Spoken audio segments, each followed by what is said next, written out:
Para a nossa reflexão nesta manhã do Dia do Jovem Batista, gostaria de compartilhar com a nossa juventude e com todos os irmãos alguns princípios que encontramos nas recomendações de Paulo ao jovem pastor Timóteo. Esses princípios estão relatados nas duas cartas que Paulo enviou a esse jovem pastor. São imperativos, são recomendações que Paulo destaca para o seu filho na fé.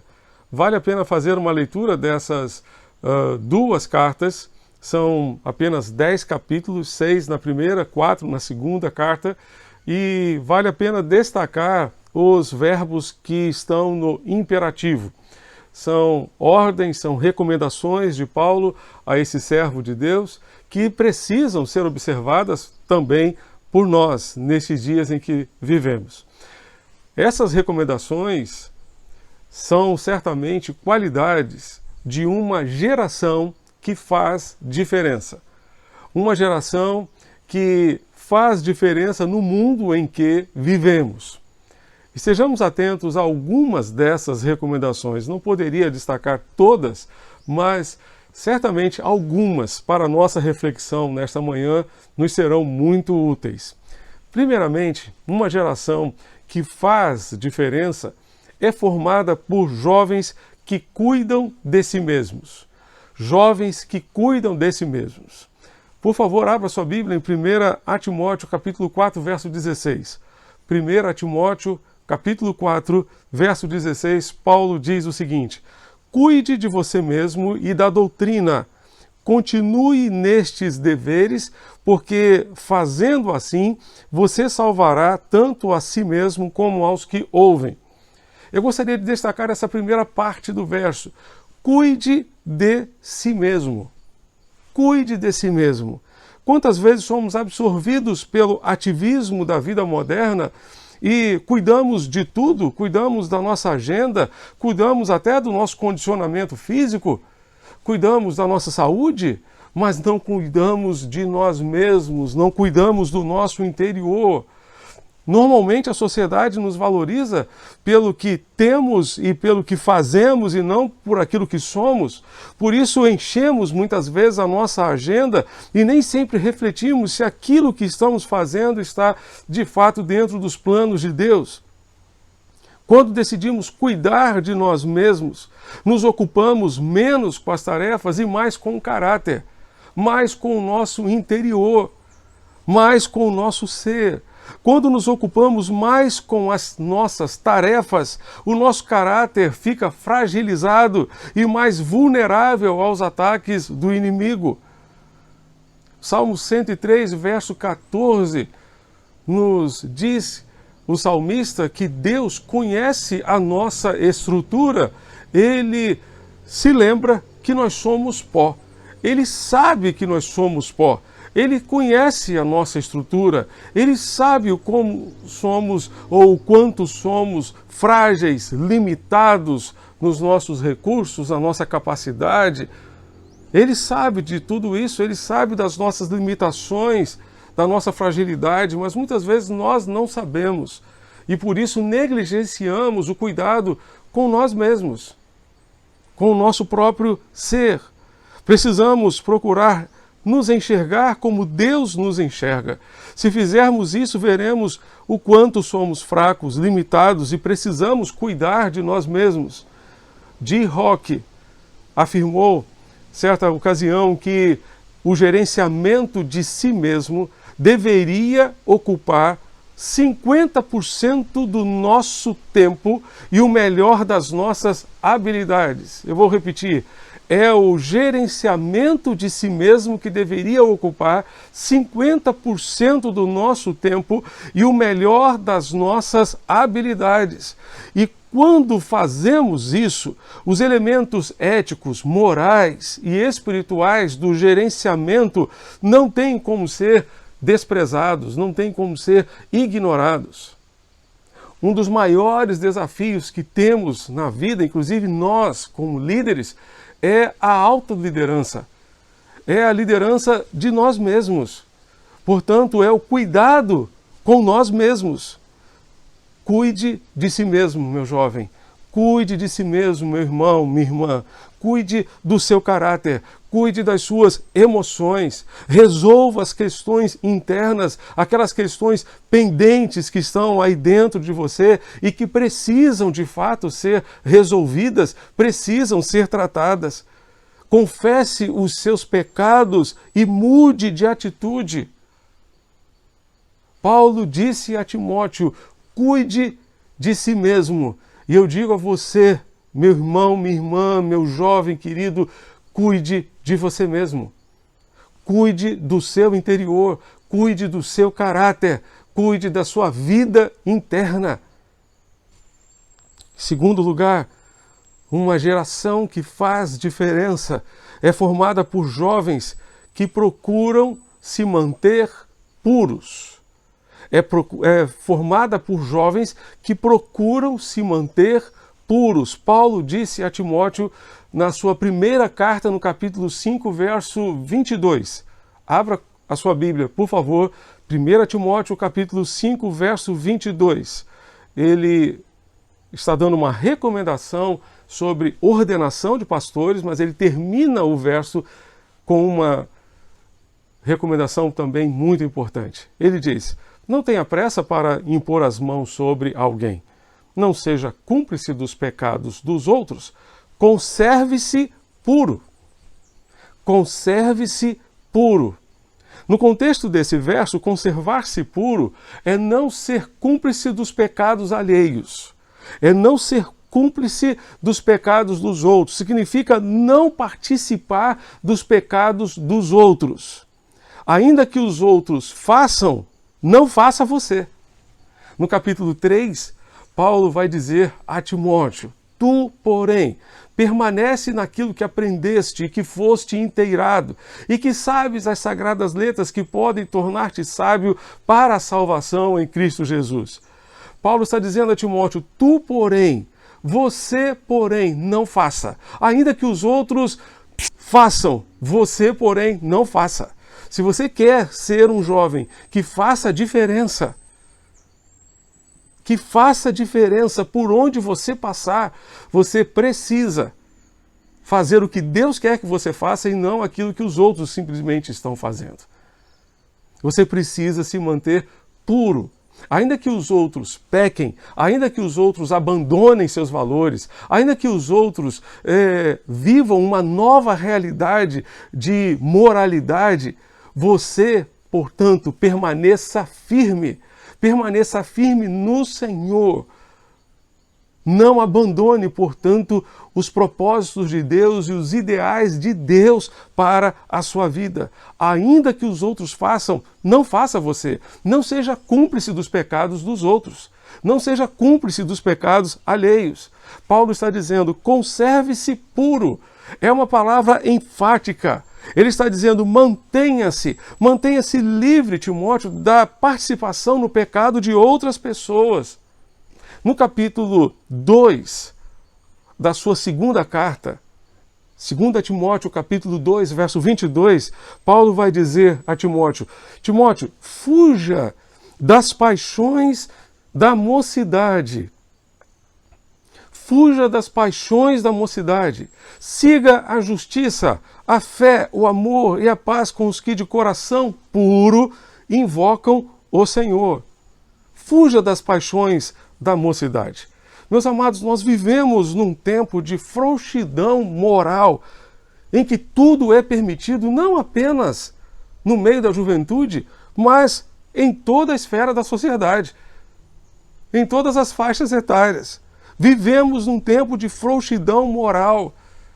Essa modernidade líquida que Zygmunt Bauman descreveu, esse quadro da pós-modernidade, tem derretido os sólidos, tem derretido os valores.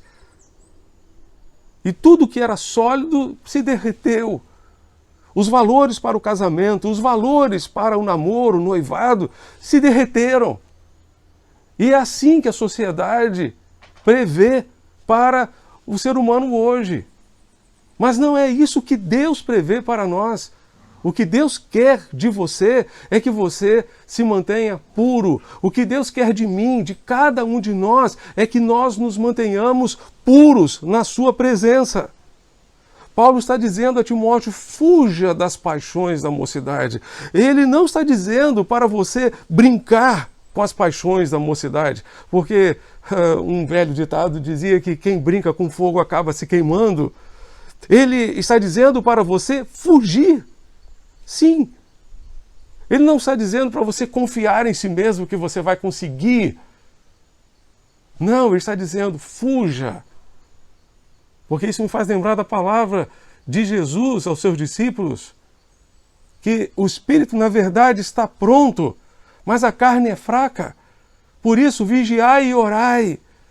O espírito, na verdade, está pronto, ou seja, dentro de nós há uma prontidão em obedecer, e dentro de nós há uma prontidão em viver de acordo com os valores de Deus, mas a nossa carne é fraca. Por isso, Paulo está dizendo a Timóteo, não brinque com as paixões da mocidade, fuja delas. Estabeleça limites para você, estabeleça cercas para você, que vão proteger você, que vão guardar você. Não brinque com isso, fuja. Fuja das paixões da mocidade. Isso me faz lembrar daquilo que Paulo disse na sua primeira carta aos Tessalonicenses, no capítulo 4, versos 3 a 8. Abra sua Bíblia. 1 Tessalonicenses, capítulo 4, de 3 a 8. E acompanhe comigo a leitura da palavra de Deus. Diz assim, pois a vontade de Deus é a santificação de vocês, que se abstenham da imoralidade sexual. A palavra no grego para essa expressão na língua portuguesa, imoralidade sexual, é a palavra porneia, que descreve qualquer relacionamento fora do padrão do casamento entre um homem e uma mulher, prescrito lá em Gênesis, capítulo 2. Qualquer relacionamento fora daquilo que Deus planejou em Gênesis, capítulo 2, é porneia, é imoralidade sexual. E o texto continua no verso 4, que cada um de vocês saiba controlar o seu próprio corpo em santificação e honra, não com desejos imorais como os gentios que não conhecem a Deus. E que nesta matéria ninguém ofenda nem defraude o seu irmão, porque contra todas estas coisas, como antes já avisamos e testificamos, o Senhor é vingador, pois Deus não nos chamou para a impureza, e sim para a santificação. Portanto, quem rejeita estas coisas, não rejeita uma pessoa, mas rejeita Deus, que também dá o seu Espírito Santo a vocês. A vontade de Deus para mim, para você, para cada um de nós, é a nossa santificação, não que vivamos na impureza. Portanto, meu jovem, santifique o seu namoro, santifique o seu noivado. A ordem bíblica é namoro, noivado, casamento e sexo. Sexo apenas no casamento. Muitas pessoas queimam etapas e trazem o sexo para a fase do namoro, do noivado, mas esse não é o plano de Deus. Esse não é o propósito de Deus. Não inverta a ordem, não queime etapas. Viva um dia de cada vez e uma etapa de cada vez. Inverter essa ordem significa defraudar o seu irmão ou a sua irmã, o seu namorado, a sua namorada, o seu noivo, a sua noiva. Sexo é bênção de Deus quando praticado dentro do casamento. Quando vivenciado apenas dentro do casamento. Fora do casamento, o sexo é defraudação. E gera insegurança, gera medo. Só destrói as pessoas por dentro. Fazem-nas sentir-se usadas como um objeto que hoje é utilizado e amanhã jogado fora, descartado. Você tem valor para Deus. Você é precioso, preciosa para Deus. Portanto, santifique os seus relacionamentos e mantenha-se puro, pura. Conserve-se puro, pura. Fuja das paixões da mocidade. Não brinque com as paixões. Fuja delas. Estabeleça limites. Limites para o seu relacionamento. Limites para a sua vida. E eles protegerão você. Eles guardarão você. Uma palavra muito interessante que Henry Blackaby, naquele livro Conhecendo Deus e Fazendo Sua Vontade, compartilha, é que muitas vezes, especialmente na fase da juventude, os jovens pensam que os mandamentos de Deus existem para nos restringir, para nos impedir de fazer as coisas que nós gostaríamos de fazer. Não é bem assim. E ele faz uma ilustração, apresenta uma ilustração muito interessante. Imagine o mundo como um campo minado. Um campo minado. E você precisa atravessar esse campo minado, mas você não sabe onde estão as minas terrestres. Aquelas minas embutidas no solo, que se você pisar, você irá para o espaço. Pois bem, os mandamentos de Deus, a Bíblia Sagrada, ela nos apresenta onde estão as minas. E então, ao invés de os mandamentos nos restringirem, eles nos darão liberdade para andar fora das minas que podem destruir a nossa vida. Ande pelos caminhos do Senhor, ande pelos mandamentos do Senhor. Eles não existem para restringir você, eles existem para proteger você, para guardar você de pisar numa mina e ser destruído por ela, na mina do pecado, que certamente poderá destruir a sua vida. A Bíblia diz que o salário do pecado é a morte, mas o dom gratuito de Deus é a vida eterna em Cristo Jesus, nosso Senhor. Precisamos viver nessa perspectiva. Os mandamentos de Deus são para nos proteger, os imperativos de Deus são para nos proteger, não para nos restringir, não para impedir você de ser feliz. A verdadeira felicidade está em obedecer aos mandamentos do Senhor. Guarde isso. Conserve-se puro. Conserve o seu casamento puro, o seu namoro puro, o seu noivado puro. Conserve a si mesmo puro e viva de acordo com os valores, de acordo com os planos, de acordo com os propósitos de Deus para a sua vida. Em terceiro lugar, uma geração que faz diferença é formada por jovens que não se envergonham do seu Senhor e do seu Evangelho. Jovens que não se envergonham do seu Senhor e do seu Evangelho. Vá comigo a 2 Timóteo capítulo 2, verso 8. 2 Timóteo, capítulo 1, verso 8. 2 Timóteo 1, verso 8 vai nos dizer, portanto, não se envergonhe do testemunho de nosso Senhor, nem do seu prisioneiro, que sou eu. Pelo contrário, participe comigo dos sofrimentos a favor do Evangelho, segundo o poder de Deus. Uma geração que faz diferença é formada por jovens que não se envergonham do testemunho do seu Senhor diante dos amigos, diante da família, diante da sociedade em geral. É muito bom ter amigos. O ser humano foi feito para se relacionar, para conviver com as pessoas, não foi feito para viver sozinho. Por isso é muito bom viver cercado de amigos. Entretanto, as nossas amizades podem exercer algum tipo de pressão para deixarmos de lado os valores de Deus para as nossas vidas. Jesus muitas vezes foi pressionado por um grupo enorme de pessoas, por uma grande multidão, até mesmo pelos seus discípulos, que queriam que ele agisse em função deles e em função do querer deles. Mas Jesus, embora tenha sofrido pressão do grupo, ele resistiu a essa pressão, não cedeu a essa pressão, lembrou-se da sua missão, ou seja, da razão pela qual ele havia vindo a este mundo, lembrou-se do seu compromisso com o Pai. O que nos faz resistir à pressão do grupo é justamente o nosso compromisso com Deus. compromisso que nos levará a não nos envergonharmos de dizermos a todos que nós somos cristãos, que nós somos filhos de Deus, que nós temos um compromisso com o Senhor, nosso Deus. Quando cedemos às pressões, não fazemos diferença, pois o que as pessoas do grupo querem é que sejamos, na verdade, iguais a elas. Jesus disse que nós não deveríamos ser semelhantes aos fariseus, que poderiam ser comparados às sepulturas invisíveis sobre as quais os homens passam sem perceber. Sepulturas invisíveis sobre as quais os homens passam sem perceber.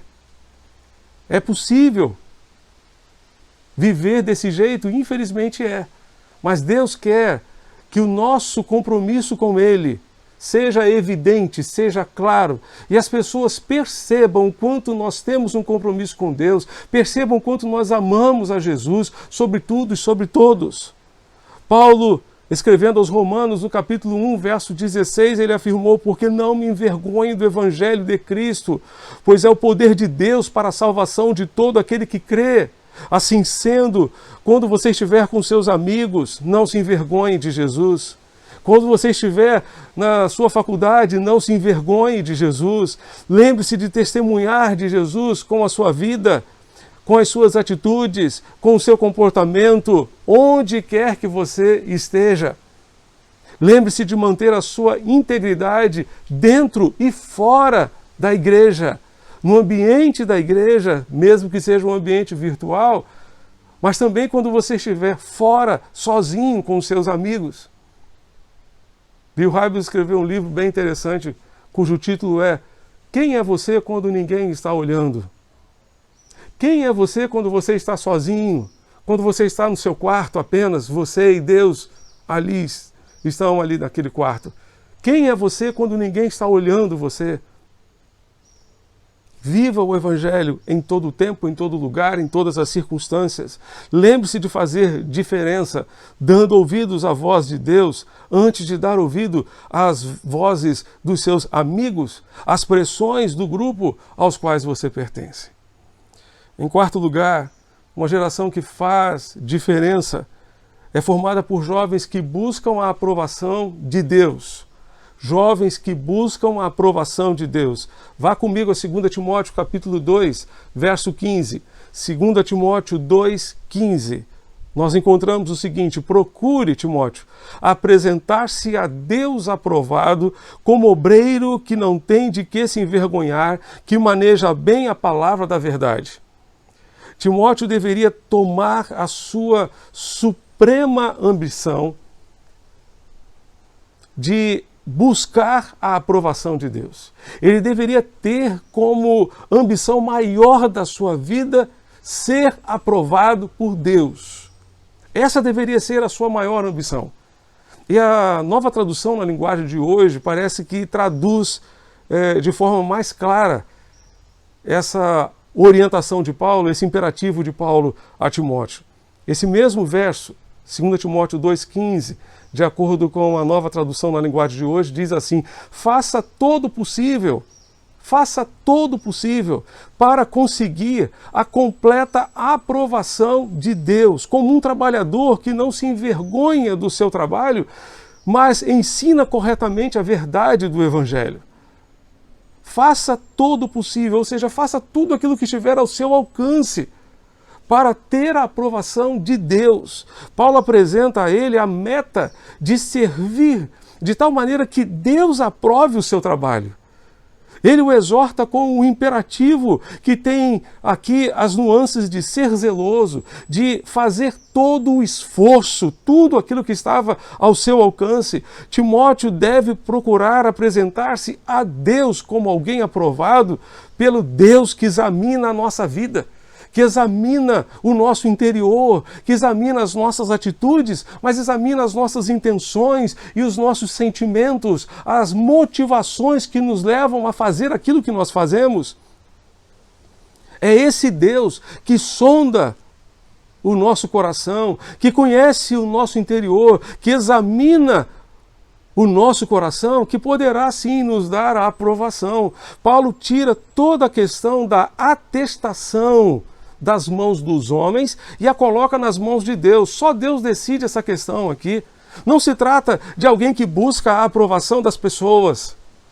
Não se trata de alguém que busca a aprovação dos seus amigos, que busca a aprovação da sociedade, mas busca a aprovação de Deus. De Deus. O que adianta ser aprovado pelas pessoas e ser reprovado por Deus? O que adianta ser aplaudido pelas pessoas e não ser aplaudido por Deus? O que adianta? Isso me faz lembrar de um jovem que certa vez deu um concerto de violino. E ele, diante de uma plateia de cerca de 1000 pessoas, foi aplaudido de pé. Aplaudido de pé. Mas ele saiu chorando daquele palco. E seu pai foi atrás dele. Ele perguntou: filho, por que você está chorando? Você foi aplaudido por mais de 1000 pessoas, ou cerca de 1000 pessoas. Tinha uma multidão lá dentro do teatro, ovacionando você. Por que você está chorando? Ele disse: pai, uma pessoa não me aplaudiu. Mas uma pessoa? Você vai ligar para uma pessoa que não aplaudiu você? Sim, uma pessoa. Simplesmente o meu professor estava lá na galeria e ele não me aplaudiu. O que adianta para mim ter o aplauso de 1000 pessoas se eu não tenho um aplauso do meu mestre? Que adianta ter o aplauso das pessoas, ser aprovado pelas pessoas e não ser aprovado pelo meu mestre? Ele sabe onde eu errei. Ele sabe onde eu falhei. Ele sabe exatamente como eu toquei. E por isso ele não me aplaudiu, porque não havia motivos para ser aplaudido. Que adianta termos o aplauso dos homens? Que adianta termos o aplauso das pessoas se não temos o aplauso de Deus? Que adianta sermos aprovados pelos homens, pelas pessoas, pela nossa família, pelos nossos amigos, se não temos o aplauso de Deus, se não temos a aprovação de Deus? Quando Paulo usa essa expressão aqui, aprovado, aprovado aqui significa agradável, aceitável, aceitável. Isso me faz lembrar de uma outra expressão a qual Paulo utiliza essa mesma palavra para se referir ao mesmo Timóteo, que está lá em Filipenses capítulo 2, verso 22. A NVI traduz da seguinte maneira: mas vocês sabem que Timóteo foi aprovado, porque serviu comigo no Evangelho, no trabalho do Evangelho, como um filho ao lado do seu pai. A Almeida, Revista e Atualizada, traduz: e conheceis o seu caráter provado, pois serviu ao Evangelho junto comigo como filho ao pai. E a tradução na linguagem de hoje vai traduzir assim: e vocês sabem muito bem como Timóteo provou o seu valor. O caráter de Timóteo havia sido provado e aprovado. Havia sido testado. Por isso, Paulo pôde dizer: vocês conhecem o seu caráter provado e aprovado. Russell Shedd afirmava que essa palavra aqui, aprovado, comunica confiança.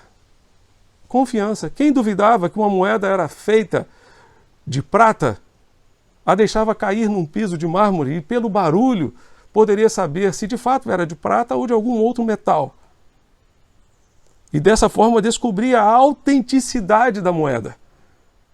Quando Paulo utiliza essa palavra para dizer que Timóteo tinha um caráter provado e aprovado, e ele vai dizer: procure manter-se aprovado por Deus, ele está comunicando confiança. Não é uma moeda de chumbo, não é uma moeda de qualquer outro metal, é uma moeda de prata, é autêntico, é verdadeiro. Somos aprovados por Deus quando vivemos de uma maneira autêntica na presença do Senhor. O sentido aqui é de um trabalhador que usa a ferramenta para cortar com precisão.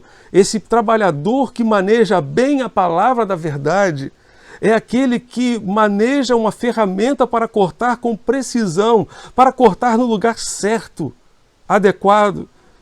Neste caso, o obreiro aprovado é aquele que manuseia com precisão a palavra da verdade, que é o Evangelho de Jesus.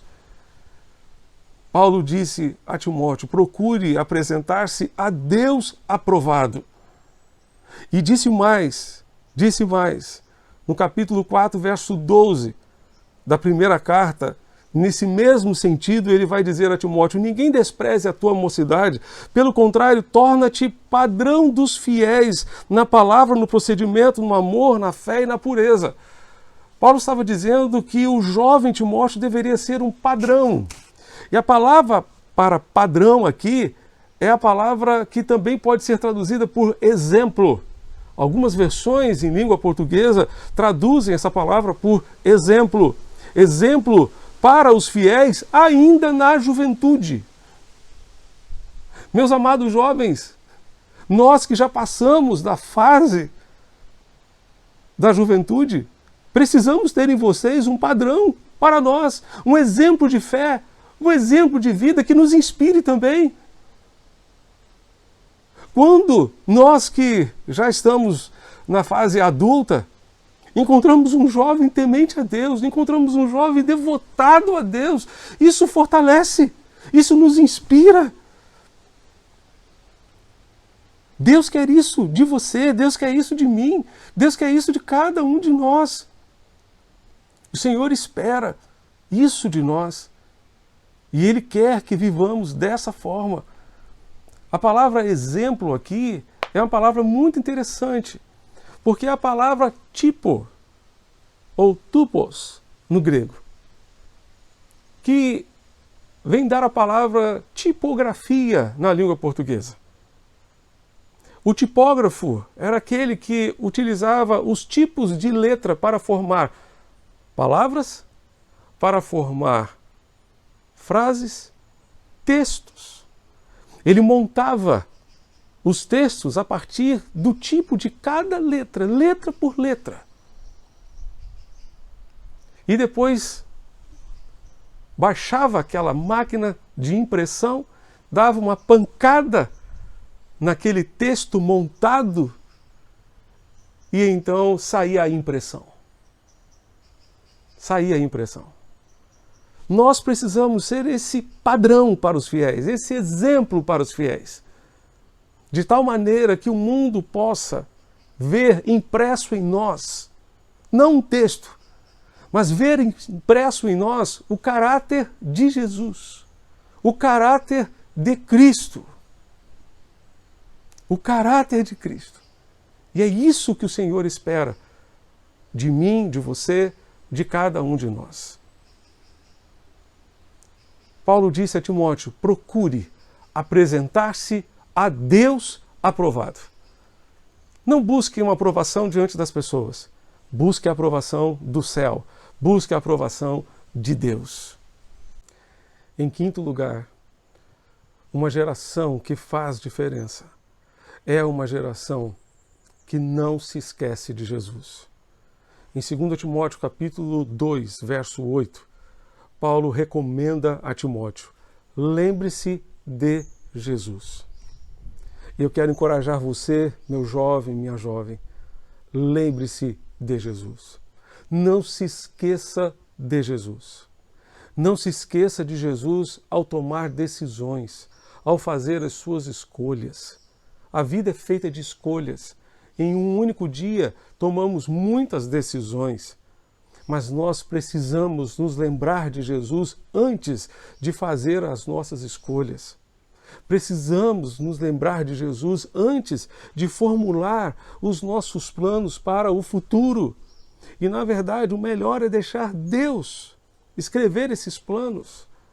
O melhor é lembrar-se de deixar Deus desenhar o seu futuro, porque os planos dele são infinitamente melhores do que os nossos. Deus deseja conduzir a sua vida. Lembre-se dele. Lembre-se dele. O sábio já dizia em Eclesiastes capítulo 12, verso 1, lembra-te do teu Criador nos dias da tua mocidade, antes que venham os maus dias e os anos em que dirás, não tenho neles prazer. Lembre-se do Senhor nos dias da sua mocidade. Lembre-se do Senhor hoje, agora, para viver o restante da sua vida de acordo com o propósito de Deus. Uma geração que faz diferença é uma geração que não se esquece do seu Senhor. É uma geração que busca a aprovação de Deus em tudo que faz. É uma geração que não se envergonha do testemunho de Jesus. É uma geração que cuida de si mesmo e procura manter-se pura, vivendo segundo os valores e segundo os propósitos de Deus. Que o Senhor, para tanto, nos ajude e nos abençoe e que nós façamos diferença onde quer que estejamos.